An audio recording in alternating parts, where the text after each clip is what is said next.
बिस्मिल्लाहिर्रहमानिर्रहीम। अस्सलाम वालेकुम। उम्मीद करती हूँ आप लोग बिल्कुल ठीक ठाक होंगे। बिज़नेस स्टैट्स मैथ में बीकॉम वालों के साथ मेरा लेक्चर है। हम पढ़ रहे हैं चैप्टर नंबर 12 जो कि हमारा स्टैट का लास्ट चैप्टर है, एनालिसिस ऑफ टाइम सीरीज़। अब जैसे आपको चैप्टर के नेम से ज़ाहिर हो रहा है कि टाइम सीरीज़ है, तो ज़ाहिर सी बात है ये टाइम के रिलेटेड है। जैसे कि हमारी एज है, एक टाइम पीरियड है। एज हमारी टाइम पीरियड है, हम टाइम के साथ साथ बड़े होते हैं। ऐसा कभी नहीं होता कि हमारी एज किसी वजह से रुक गई हो।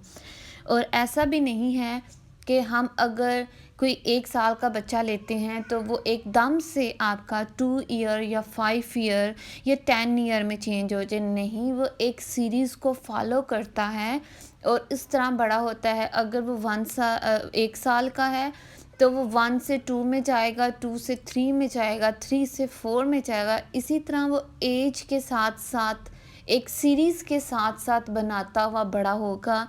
कभी भी सीरीज़ रुकती नहीं है, ना कभी हमारा टाइम रुका है। और हम एक सीक्वेंस वाइज, एक सीरीज़ वाइज हम चलते रहते हैं। ठीक है, अब टाइम सीरीज़ की डेफिनेशन हम पढ़ लेते हैं। A time series consist of numerical data collection. अब हमारे पास ये जो डाटा ऑब्ज़र्व है या डाटा कलेक्टेड है, हम एक टाइम के साथ न्यूमेरिकल डाटा को इकट्ठा करते हैं, तो टाइम सीरीज़ हमारा ये हो जाता है। ठीक है, इसकी एग्ज़ाम्पल्स काफ़ी ज़्यादा हैं। इसके अंदर एग्ज़ाम्पल ऐसे हैं कि एक सेल्स पेन जो मंथली हम सेल करते हैं बुक शॉप में, उसकी टोटल अमाउंट कितनी होगी, या एनुअल रेनफॉल कितनी होगी, या फिर हमने वेदर का टेम्परेचर रिकॉर्ड करना है तो वो कैसा होगा। काफ़ी ज़्यादा इसकी एग्ज़ाम्पल्स आ जाती हैं। उसके बाद हमारे पास है हिस्टोरीग्राम। हिस्टोरीग्राम बेटा आपका टाइम सीरीज़ का ग्राफ होता है। ठीक है, हिस्टोरीग्राम आपका टाइम सीरीज़ का होता है। इसके साथ साथ एक और भी ग्राफ आपने पढ़ा होगा चैप्टर नंबर 2 में, हिस्टोग्राम। ठीक है, हिस्टोग्राम और हिस्टोरीग्राम टोटल डिफरेंस है।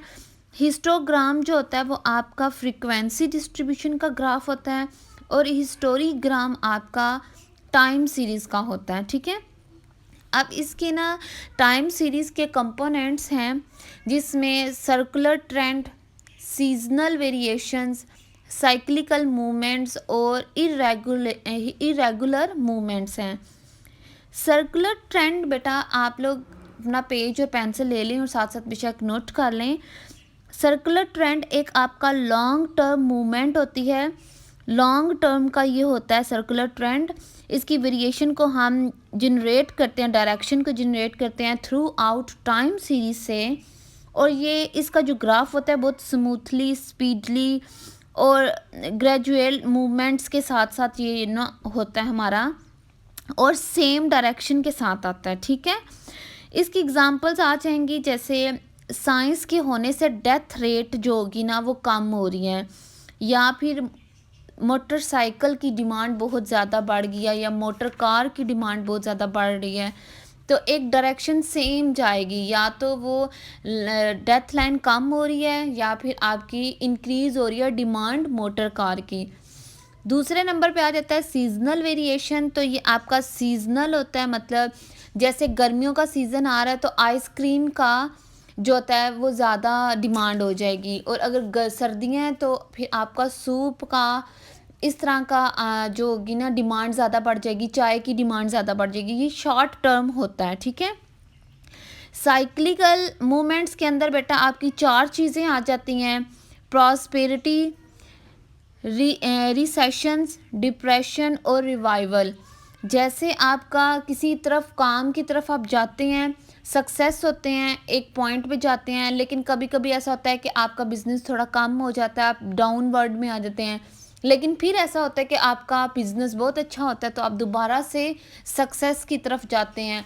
तो एक साइकिल बन जाता है रिलेशन का। ठीक है, इरेगुलर जो मूवमेंट्स होती हैं, इरेगुलर का मतलब होता है कि नागानी आफात, जैसे सैलाब आ गया, ज़लज़ले आ गए, इस तरह की चीज़ें आ गई। अब जो हमने पढ़ा है ना सर्कुलर ट्रेंड, उसकी 4 हैं types, free hand curve, method of semi average, method of moving average, method of least square. इन चारों टाइप्स को हम क्वेश्चंस के थ्रू पढ़ेंगे। पहले तो हमने थोड़ा सारा मैंने आपको थ्योरेटिकल समझाया, लेकिन अभी हम इनके क्वेश्चंस करेंगे। तो बेटा पहले मैं सिर्फ एक चीज़ डिस्कस कर देती हूँ, फ्री हैंड कर्व को डिस्कस करती हूँ, बाकी मैं क्वेश्चंस के साथ नेक्स्ट लेक्चर में आपको डिस्कस कर दूँगी। बेटा इसमें फ्री हैंड कर्व में हम ग्राफ बनाते हैं एक्स एक्सिस का और वाई एक्सिस का। उस ग्राफ के अंदर हम टाइम सीरीज़ को ना शो करते हैं, जो कि ग्राफ हमारा बहुत स्मूथली बनता है। और डाउन वर्ड हो या अपवर्ड हो, ये टाइम सीरीज़ को हम करते हैं। ज़्यादातर हम फर्स्ट और लास्ट वैल्यू को पॉइंटेड को ड्रा कर लेते हैं। ट्रेंड वैल्यू इसकी डिफरेंट होती है थ्रू आउट टाइम सीरीज़ के हवाले से। टाइम सीरीज़ जिस तरह का होता है ट्रेंड वैल्यू उसकी उस तरह हो जाती है। ये इजीली हम एक्स और वाई एक्सिस के ऊपर ड्रा करते हैं, ठीक है। बाकी हम नेक्स्ट लेक्चर में डिस्कस